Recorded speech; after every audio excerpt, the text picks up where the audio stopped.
Hello gardeners! If you want to grow a crop that thrives in the heat, improves your soil, and gives you a huge harvest of delicious peas with very little effort, then you're going to love this video. Today I'm showing you how to grow pigeon peas, also known as guandules, from seed all the way to harvest. This crop is very special to me because my family is from the Dominican Republic, and guandules are one of the most eaten and cooked legumes in our culture. We cook them with rice, in stews, and in so many traditional dishes. We grow a lot of pigeon pea plants, or really mini trees, over on my aunt's property because she has a few acres of land with plenty of space to grow lots of them. As I film this video, it is now harvest time, so I thought it would be the perfect opportunity to bring you all along and teach you how to grow it. In this guide, I'm going to walk you through everything you need to know, including when to sow the seeds, how to care for the plants, and exactly when and how to harvest the pods for fresh green peas, or if you prefer, for dried storage peas. If you're new here, my name is Jerra. I've been gardening all of my life and I'm a professional seed and plant nursery. I love sharing my growing knowledge so you all can be successful growing amazing food right at home. All right, let's jump right in. But just so you know, my grow guides on specific crops are very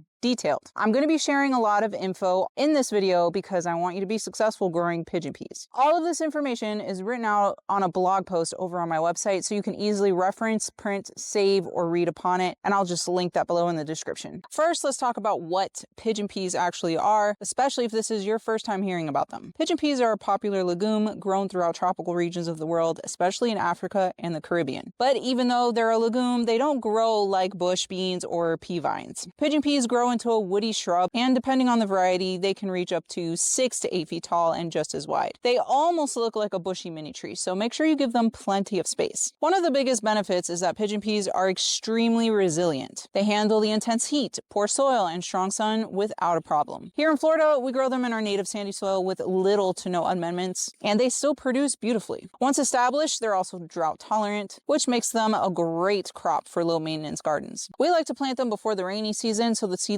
get watered naturally, and by the time the dry season hits, the plants are already strong enough to take care of themselves. Another major benefit is that pigeon peas are nitrogen fixers. Just like other legumes, they work with beneficial soil microbes to pull nitrogen from the air and store it in the soil, which improves soil fertility over time and reduces the need for fertilizer. And because they grow fast and produce a lot of leafy biomass, pigeon peas are also a fantastic support plant in permaculture gardens and food forest systems. You can use them for chop and drop mulch, green manure, compost material, and even animal forage. They can even provide gentle shade for young fruit trees while those trees are still getting established. Overall, pigeon peas are one of the best crops to grow if you want something productive, resilient, and low maintenance, especially in hot climates. Now let's talk about something really important when growing pigeon peas, because this is the reason why some gardeners get confused or disappointed when they try to grow them. Most traditional pigeon pea varieties are what's called day length sensitive. That means the plant usually does not start flowering and producing pods until the days begin to get shorter, which happens in the fall. In other words, even if your pigeon pea plant grows big and healthy all summer, it may not start producing until late fall or winter when the nights are longer. Because of that, standard pigeon peas usually take about 6 months to reach heavy production from seed, and the main harvest season is typically in late fall and throughout the winter. This is also why standard pigeon peas are not the best crop for gardeners in colder climates. Pigeon peas are tropical and very sensitive to frost, and since they produce later in the year,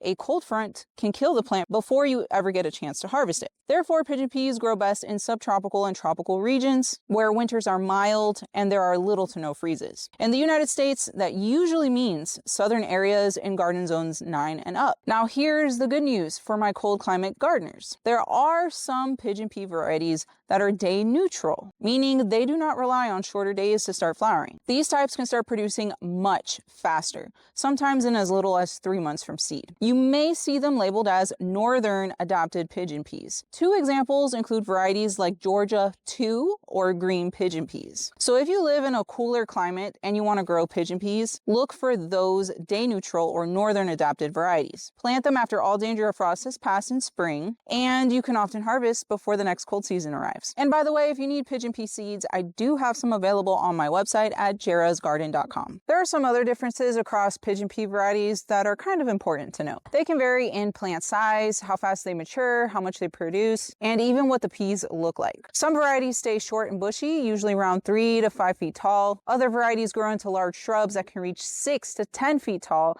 and they can get just as wide. So if you have limited space, choose a smaller variety. But if you have room and you want maximum production, go with a tall, vigorous variety, because once they mature, they can produce a ton of peas. You'll also notice differences in pea color. When the peas dry, they can range from black, tan, brown to red, depending on the variety. And the flower color can vary too, which is a nice bonus if you want something that looks beautiful in the garden. The majority of pigeon pea varieties have yellow, orange, or red flowers. And one more thing you might see while browsing seeds is that some pigeon peas are labeled as indeterminate or determinate, just like tomatoes, and it means the same thing. Indeterminate pigeon peas keep growing taller and producing flowers and pods continuously as they put out new growth. Determinate varieties tend to produce in a more concentrated flush, usually during a specific season, like the varieties that flower and produce in the fall and winter when day length decreases. So when you choose your variety, think about your space, your climate, and whether you want a steady harvest over a long time or a bigger harvest all at once. Now that you have your seeds picked out, let's talk about when and how to plant pigeon peas. Pigeon peas grow best in full sun, and when I say full sun, I mean real full sun, even Florida full sun. The soil should be well draining. Pigeon peas do not like soggy or compacted soils. If your soil is heavy clay or holds too much water, amend with compost or plant in a raised bed or mound, or just plant them in areas where water drains easily. Unlike many other crops, pigeon peas do not require rich soil to be productive. In fact, we direct sow them in Florida native sandy soil with no amendments, and they still grow just fine. We don't fertilize our plants at all either. They are a legume crop, and actually too much fertilizer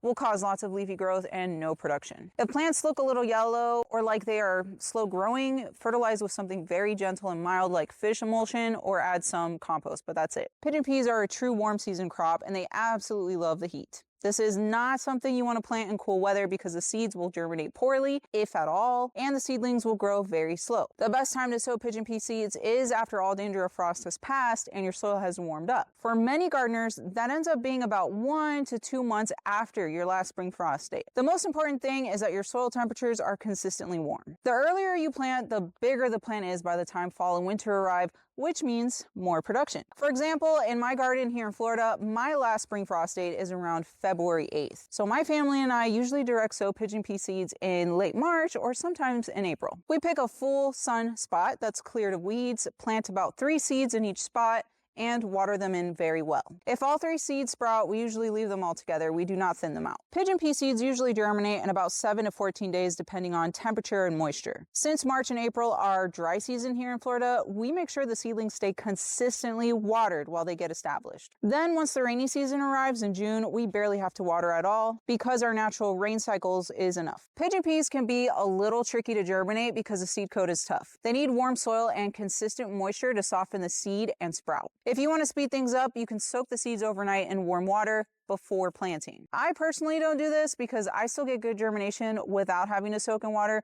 but a lot of gardeners say that it helps. One important thing to know is that pigeon peas do not like being transplanted. They grow a long taproot, and if that taproot gets disturbed, it can slow down the plant long term. That's why whenever possible, I recommend direct sowing your seeds right into the soil. However, there are a few situations where starting seeds outdoors does not make sense. For example, if you live in a cooler climate and you want a head start, or if you have critters like rabbits that like to munch on the young seedlings after they germinate. If that's your situation, you can start pigeon peas indoors about 6 weeks before your last spring frost date. Use a deep container like a solo cup with drainage holes cut out of the bottom so the taproot has room to grow. Fill it with seed starting mix. Sow 2 seeds and place it on a heat mat to keep the soil warm and encourage germination. Covering the containers loosely to trap humidity can also help. I put all of the containers into a 10 by 20 tray so it's easier for me to move them around if needed. I slide the entire tray into a small trash bag and tie it shut to trap in the humidity. Remove this bag as soon as the seed sprouts so it doesn't cause mold to grow in the soil. The seedling is ready to transplant once the roots have grown enough to hold the soil together,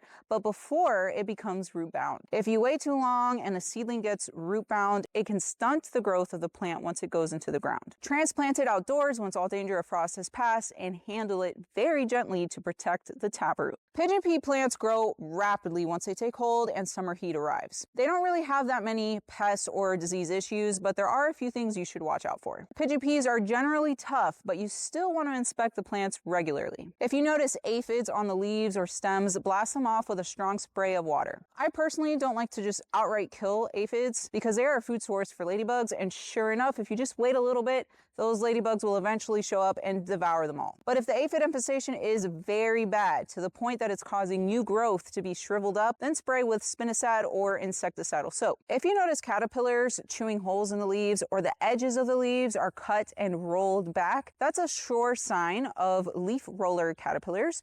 Hand pick them off or spray with Bacillus thuringiensis, also called BT. And I'll link in the description to where you can find all of these treatments. The biggest thing is to check the plant often, because the sooner you catch the pests, the easier it is to manage them. As far as disease, pigeon peas are not known for major disease issues, but in very humid climates, you might see fungal problems. Proper spacing, pruning, and airflow helps prevent fungal issues. If you notice spots on the leaves, spray with 1 cup of 3% hydrogen peroxide per gallon of water, about once every 3 to 5 days until you notice the fungus or mold starts to go away. Also avoid overwatering. Soggy soil can cause root problems and stress the plant. Once pigeon peas are established, they prefer to dry out just a little bit in between watering. Hopefully by following my tips, your pigeon pea plants grow into these big, beautiful mini trees and start flowering. They honestly look so ornamental when they're covered in bright blooms. After the flowers fade and drop, you'll notice a pod forming right in its place. And once those pods start to fill out, that means harvest time is getting close. Pigeon peas can be harvested in 2 different ways, depending on how you want to use them.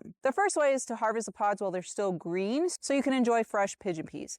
That's exactly what me and my family are doing today, because we really love the flavor and texture of fresh guandules. You'll know the pods are ready when they're still green and plump, and you can clearly see the shape of the peas inside. That's your sign that it's time to start picking. I will say this though, harvesting fresh pigeon peas does take a little bit of work. Shelling fresh pods is more time consuming compared to working with dried pods, but it's still worth it. When it's harvest time, my family and I gather, pick all of the pods, bring them inside, and then we sit down and shell them together. To shell them, you simply pop the pod open and remove the peas inside. Don't throw the pods away. That material is biomass that can be used as mulch, to feed livestock like our chickens, or as an ingredient to make compost. Nothing goes to waste. Once they're shelled, you can cook the peas right away or store them in the refrigerator for a few days. They can be frozen too after a quick blanch in boiling water for about 3 minutes. Drain them, let them cool down, and then freeze them in bags. This way you can enjoy pigeon peas long after the harvest season is over. My favorite way to cook fresh pigeon peas is with rice and coconut milk. I actually have a recipe video showing how I make it over on my other YouTube channel called Jerra's Fresh Kitchen. And of course, I'll link that recipe video below in the description,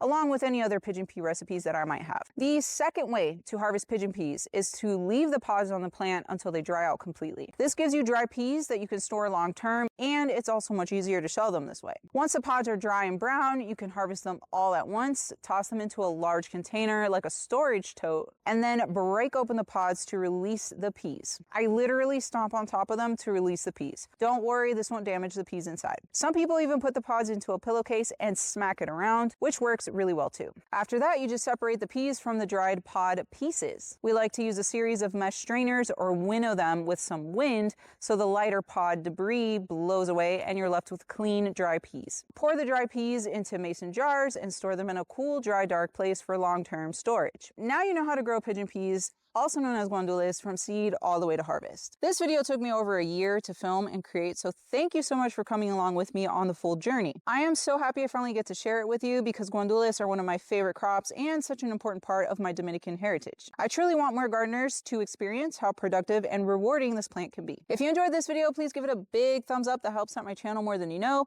Subscribe so you don't miss any of my gardening tutorials. And let me know in the comments if you have some great recipes that use pigeon peas, or if you are growing them for the first time. And just a reminder, if you need pigeon pea seeds, you can find some on my website at jerrasgarden.com. I'll leave a link below in the description. Thank you so much for watching, and I'll see you in the next video. Happy gardening.